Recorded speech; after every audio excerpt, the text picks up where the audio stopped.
vraiment être sans pitié.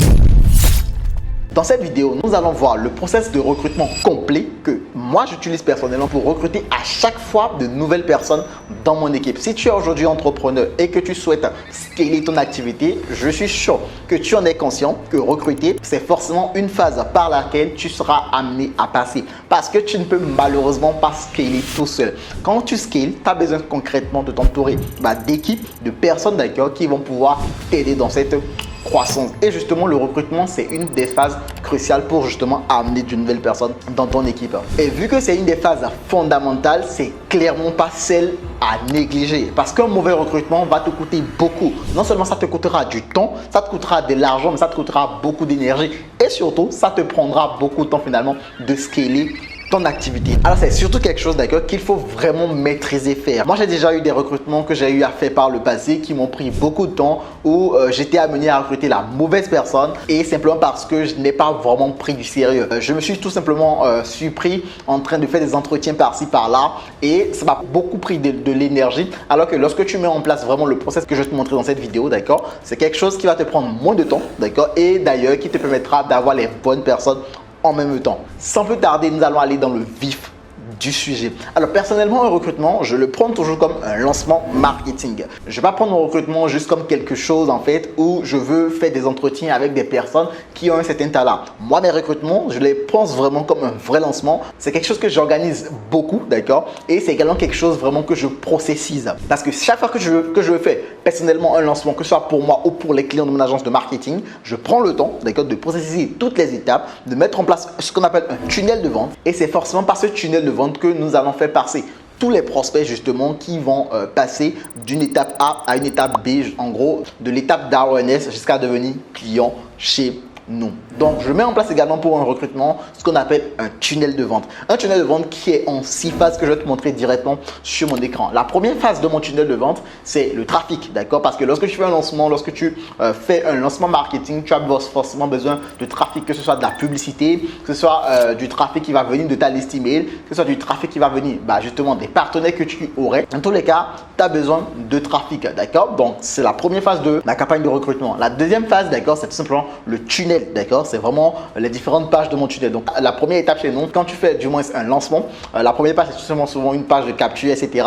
ou une page de vente. Alors moi, ma page de vente, c'est ce qu'on appelle une page d'application. D'accord, c'est un peu genre si aujourd'hui tu maîtrises ce qu'on appelle le tunnel application funnel, tu vois forcément de quoi je parle. C'est une page où je vais prendre le temps de vraiment détailler ce que je propose, d'accord, ce que je recherche, et c'est vraiment à cette étape où tu vas vraiment toi-même te poser et faire un certain travail. Le travail, c'est vraiment d'aller rechercher aujourd'hui parmi les personnes que tu veux recruter, qu'est-ce que tu recherches chez cette personne, qu'est-ce que toi tu proposes à la personne. Ça c'est très important parce que faut bien penser que également le recrutement c'est également une étape où tu te vends, d'accord. Faut bien te vendre derrière parce que si tu ne te vends pas forcément quelque part, tu vas avoir des personnes, mais en fait ces personnes n'auront pas une certaine niaque, une certaine envie de bosser avec toi. Et le but, d'accord, c'est d'aller chercher les meilleures personnes. Et les meilleures personnes, c'est des personnes qui vont être beaucoup attirées, que ce soit par le côté financier, d'accord, mais également le côté esprit d'équipe et le côté vraiment avantage. Ça peut être par exemple le fait d'apprendre plus de choses au sein de ton entreprise. Ça peut être par exemple le fait d'avoir une certaine communauté, une certaine équipe, etc.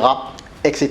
Donc dans mon cas, je vais faire une étude sur les soft skills que je souhaite recruter pour le poste entre guillemets que je veux recruter et des hard skills que je souhaite recruter. Les soft skills, c'est tout simplement des compétences, on va dire humaines, d'accord, que je recherche. Ça peut être par exemple le fait d'être beaucoup plus social, ça peut être le fait de développer une certaine empathie, etc. Et les hard skills, c'est beaucoup plus des compétences techniques, d'accord, que je recherche pour le poste, d'accord, pour lequel justement je suis en train de recruter. Je vais te montrer concrètement ce qu'on appelle application page, d'accord, tout à l'heure. Après cette page d'application page, nous avons la page de candidature. Donc c'est vraiment là où mon entre guillemets prospect, donc en gros mon candidat, va prendre le temps justement de remplir certains formulaires afin de me donner beaucoup plus de détails concrètement sur qui est cette personne et sur ce qu'elle peut m'apporter, ses compétences, etc., etc. Et juste après ça, nous avons la phase de dépouillement, d'accord. C'est là que je vais prendre le temps de faire un certain dépouillement pour voir concrètement, ok, est-ce que cette personne, c'est vraiment quelqu'un que je voudrais recruter ou pas, etc., etc. Et après, j'ai la phase de chauffage. La phase de chauffage, c'est vraiment, ok, là j'ai mes candidats, j'en ai sélectionné quelques-uns, mais moi je veux voir la personne qui va un tout petit peu se démarquer, d'accord. Et là, je vais donner un certain exercice à faire. Ça peut être par exemple, si je veux recruter pour un poste de graphistes. Ça peut être par exemple de leur donner un petit test à faire. Donc en gros, on peut appeler ça également cette phase la phase de test. Donc je peux demander par exemple à ce qu'on me fasse une miniature YouTube. Je peux demander à ce qu'on me fasse une créative pour une publicité. Bref, là je vais mettre la personne en exercice afin de voir un tout petit peu qu'est-ce que cette personne va pouvoir apporter en fait la sortie de sa zone de confort tout simplement. Et la dernière phase, c'est la phase d'entretien. Donc tu vois, aujourd'hui, la plupart des personnes, lorsqu'elles souhaitent faire un recrutement, ils auront la phase de trafic, la phase de candidature et la phase d'entretien. Donc en gros, pas d'application page, d'accord, pas de dépouillement effectif qui sera fait.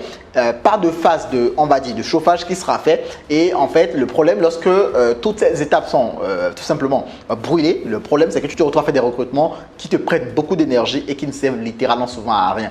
Et le plus fou, d'accord, c'est quand on néglige beaucoup la phase de trafic. La phase de trafic, c'est vraiment une phase qui est pour moi hyper importante, d'accord, en tout cas parmi toutes les phases, parce que c'est le début de ton tunnel de vente et c'est vraiment là qu'il faut maximiser au plus. Dans le sens où, moi, quand je fais un recrutement, je m'attends à avoir un maximum de personnes. Je ne veux pas faire, d'accord, un recrutement, avoir 2 personnes qui candidatent. Parce qu'il y a 2 personnes qui candidatent, le problème, c'est que je suis obligé, justement, de faire avec, en fait. Donc, si j'ai 2 personnes, je suis obligé de faire avec les 2 personnes qui ont candidaté. Mais si j'ai 10 personnes, alors là, je peux commencer par avoir le choix. Si j'ai 100 personnes, alors j'ai encore plus le choix. Et du coup, moi, je n'hésite surtout pas pour la phase de trafic à mettre de l'argent dans la publicité pour avoir du trafic. Ça peut être, par exemple, je peux déjà, dans un premier temps, communiquer sur une liste email. J'ai un canal Telegram, je peux communiquer sur mon canal Telegram. J'ai également ma liste de contacts. Je peux envoyer ça à des personnes que je connais pour leur demander de poster cela, d'accord, justement, dans leur communauté au cas où il y aurait une personne qui serait potentiellement intéressée par ce que je propose, d'accord. Il y a cette phase de trafic qui est assez importante. Ça te permet d'avoir beaucoup de candidats, d'accord, et justement de pouvoir avoir le choix de choisir entre guillemets qui tu veux. Donc après cette phase de trafic, comme je te l'ai dit, moi ce que je mets en place, je viens de te le dire, je fais de la publicité également et du coup cette publicité va rediriger vers la page d'application, d'accord, qui va ressembler à quelque chose comme ça, d'accord. Donc tu vois cette page d'application par exemple, ici nous recrutons à plein temps une assistante marketing et c'est vraiment détaillé le travail, début, c'est un truc à plein temps, tu vois, et je détaille exactement ce que je recherche, tu vois, à propos de moi, les missions de cette personne. Ici tu vois, exigences, hard skills, genre gestion des réseaux sociaux, compétences en copywriting, tu vois, je mets vraiment à plat les choses que je recherche chez cette personne en fait. Le candidat idéal, donc les soft skills, c'est quelqu'un qui a des compétences en communication, qui est bien organisé, tu vois, tout ça c'est vraiment détaillé. Et je mets également les types de personnes que je ne recherche pas. Et tu vois, le bouton pour candidater est complètement en bas de la page, tu vois. Je ne mets pas directement mon bouton en haut de la page pour avoir des personnes qui vont à moitié, d'accord, lire ma page d'application. Je veux que la personne qui candidate ait vraiment pris le temps de tout lire justement avant de candidater. Une fois que la personne a lu tout cela, la personne va apparaître sur cette page. Donc en gros, c'est un formulaire ici, d'accord? C'est un formulaire et ce formulaire, la personne va tout simplement lire le formulaire et remplir le formulaire. Je pose une série de questions, etc. Donc lorsque la personne a fini de passer cette phase, moi, je vais avoir tout simplement, j'utilise Airtable pour le formulaire. Pourquoi est-ce que j'utilise Airtable pour la partie formulaire? Je vais te montrer ça juste après. Donc ici, par exemple, comme tu peux le voir, j'ai 85 candidats, d'accord? J'ai 85 candidats, sachant que j'ai lancé cette campagne de recrutement il y a une semaine pile poil. Et là, ça me permet, tu vois, j'ai des réponses, etc. Et moi, ce que je vais faire, donc, je vais avoir cette phase de dépouillement. Mais avant d'avoir cette phase de dépouillement, c'est important. Aujourd'hui, moi, je déteste vraiment, d'accord, des entreprises qui font des recrutements, d'accord, et qui ne font pas de retour à leurs candidats. Pour moi, c'est très important que lorsque tu fais un recrutement et quelqu'un est sélectionné ou pas, que cette personne puisse savoir qu'elle a été sélectionnée ou pas. Donc, c'est l'une des raisons d'ailleurs pour laquelle j'utilise Airtable, c'est qu'avec Airtable, je peux mettre en place des automatisations. Donc, je mets en place une automatisation ici, d'accord? Et l'automatisation ici, comme tu peux le voir, en gros, dans mes automatisations pour le poste d'assistant de support, ici, par exemple, lorsque la personne est rejetée, je vais lui envoyer un email. Donc, je peux directement connecter avec mon Gmail Pro et envoyer un message de refus avec les champs personnalisés. Donc, c'est un message avec les champs personnalisés. Ce qui est intéressant, c'est ici, c'est que je mets le motif pour lequel, du moins, cette personne a été refusée. Et ça, c'est très important. Comme ça permet à la personne de s'améliorer pour une prochaine candidature. Donc, moi, ça me permet également tout simplement d'aider la personne d'une certaine façon, même si elle n'a pas pu candidater ou elle n'a pas pu être retenue justement pour le poste pour lequel moi je recrute.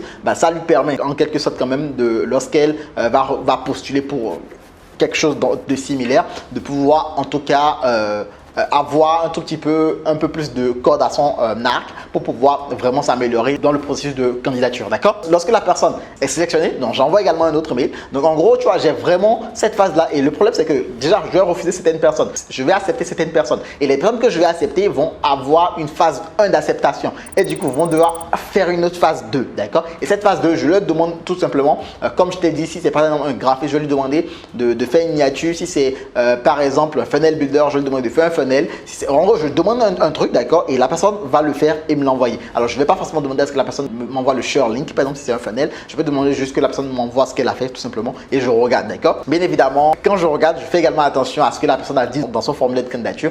Très important afin de ne pas, entre guillemets, me tromper. Déjà, une chose que je fais pendant mon dépouillement, donc la première phase de dépouillement, ce que je fais impérativement, d'accord, c'est vraiment être sans pitié. Lorsque je pose des questions et que la personne ne répond pas bien à ma question, je rejette directement la candidature. Je ne réfléchis pas vraiment à ça parce que j'ai le choix. D'accord, c'est justement ça. J'ai le choix. Alors, je te donne un exemple tout con. D'accord, je te donne un exemple tout con. Ici, par exemple, j'ai demandé le numéro de téléphone et avec le numéro de téléphone, j'ai demandé le numéro de téléphone plus l'indicatif de la personne. Si par exemple, la personne me met juste son numéro de téléphone, d'accord, et ne met pas l'indicatif, je vais tout simplement supprimer la personne.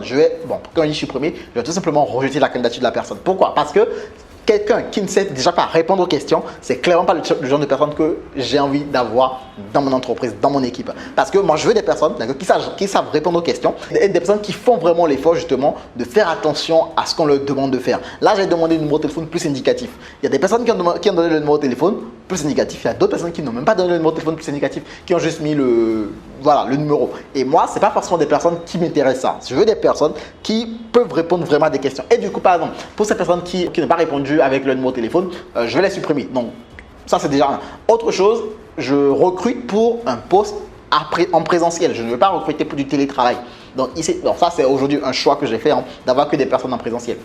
Donc, toutes les personnes, par exemple, qui ont candidaté et disent que c'est bon. Alors, parmi les 80 et quelques, j'ai 2 personnes qui, par exemple, ont dit que c'est du télétravail, elles souhaitent. Donc, ce que je vais faire, je vais tout simplement retirer la candidature. Donc, ce que je vais faire, je vais venir au niveau ici, je vais faire un filtre, je vais faire conditions et je vais aller dans OK. Je vais ici, télétravail selon vous, OK. Il ne s'agit pas d'un télétravail. Je prends cette question-là et je dis que les personnes qui ont dit qu'elles souhaitent un télétravail. Et là, j'ai 2 profils, d'accord? Les 2 profils, franchement, je ne veux même pas regarder c'est quoi les réponses parce que c'est du télétravail. Ces personnes veulent, moi, je ne veux pas du télétravail, d'accord? Donc, directement, j'annule leur candidature. Qu'est-ce que je fais? Je vais mettre motif non recrutant. Donc, je vais mettre un test non recrutant uniquement pour un poste en présentiel. Donc, tu vois, je mets ça comme ça. Et ce que je fais, je duplique ma réponse ici et je vais faire statut rejeté, d'accord? Et quand je fais statut rejeté, ces personnes vont automatiquement recevoir un email. Donc, je vais aller dans l'automatisation et te montrer. Donc, là, je suis dans mon automatisation, d'accord? Je vais aller dans Automation Story. Donc, tu vois, là, de suite, ces personnes ont reçu directement, tu vois, today, tu vois, je suis en train de tourner la vidéo à midi 15, tu vois, il est midi 15, je ne sais pas si tu arrives à voir. Les gens ont reçu directement mon message. Donc, en gros, et ça, c'est super. En gros, au moins, elles ont une réponse par rapport au fait qu'elles ont candidaté ou pas. Donc, une fois que j'ai enregistré ces candidatures, je vais aller vers les personnes qui ne savent pas répondre aux questions. Donc, et ça, c'est vraiment ça. Et je vais faire l'exercice, d'accord, et supprimer presque la moitié des personnes, d'accord? Je dis vraiment presque la moitié, si ce n'est que plus de la moitié. Et après, donc, je vais vraiment aller voir les personnes qui répondent aux critères que je veux. Les critères que je veux, c'est déjà les personnes qui veulent travailler en présentiel, des personnes qui, dans un deuxième temps, répondent bien aux questions. Une fois que tout ça c'est validé, maintenant j'irai regarder un tout petit peu, est-ce que les personnes qui vont rester, c'est des personnes qui répondent à mes critères? Est-ce que c'est des personnes qui ont déjà géré des réseaux sociaux? Parce que je l'ai dit sur ma page, mais il y a des personnes qui n'ont pas géré les réseaux sociaux, qui vont quand même candidater. Bon, bref, on ne sait jamais, tu vois. Et là, moi, je vais aller sélectionner toutes ces personnes-là grâce au filtre que j'ai et aller les éliminer. Et après, j'aurai peut-être 10 personnes. Et dans les 10 personnes, qu'est-ce que je vais faire? Je vais faire ma deuxième phase. Donc ici, qu'est-ce que je fais précisément? Je vais demander aux gens de me faire une vidéo, d'accord? Et de se présenter, de me dire concrètement c'est quoi en fait un tout petit peu ce pourquoi ils ont... Bref, je veux voir si c'est des personnes qui vont pouvoir être à l'aise à communiquer. Parce que c'est vraiment ce que je veux, d'accord? Vu que je recrute pour le côté presque, on va dire support, d'accord? En mode customer care, je veux que ce soit des personnes qui touchent un tout petit peu à tout. Je veux que ce soit des personnes, d'accord, qui puissent répondre aux clients, qui puissent répondre aux prospects. Mais ces personnes ne peuvent pas, d'accord, littéralement faire une vidéo, c'est des personnes qui vont être en gros introverties, etc., qui ne vont pas forcément aller vers les prospects, vers les clients. Moi, personnellement, ce n'est pas quelqu'un que je voudrais pour ce poste-là. Et du coup, tu vois, je vais vraiment aller chercher les choses qui pourraient disqualifier des personnes, en fait, et faire valoir un peu plus la motivation de certaines personnes pour pouvoir les recruter, d'accord? Une fois que la phase de dépouillement elle est passée. La prochaine phase, c'est la phase de chauffage et je t'ai expliqué concrètement comment est-ce que je vais le faire. Et finalement, il y aura ma phase d'entretien où je vais vraiment prendre le temps, d'accord, d'inviter la personne dans mes locaux et pouvoir échanger avec cette personne. J'espère que cette vidéo, elle t'a aidé. Si c'est le cas, n'hésite pas à t'abonner à la chaîne YouTube, à lâcher le petit like. Et si aujourd'hui, tu souhaites développer ton activité, je te mettrai une vidéo juste là. Il s'agira d'une étude de cas, d'accord, où je te montre concrètement comment nous faisons le scaling justement des business, des différents clients avec qui nous travaillons ici en agence. Il s'agira d'une étude de cas dans laquelle je te montre étape par étape comment nous faisons justement pour scaler nos différents clients grâce à ce que ce soit au challenge mais également au webinar. Je te laisse regarder tout ça et je te dis à très vite dans une prochaine vidéo. Ciao, ciao.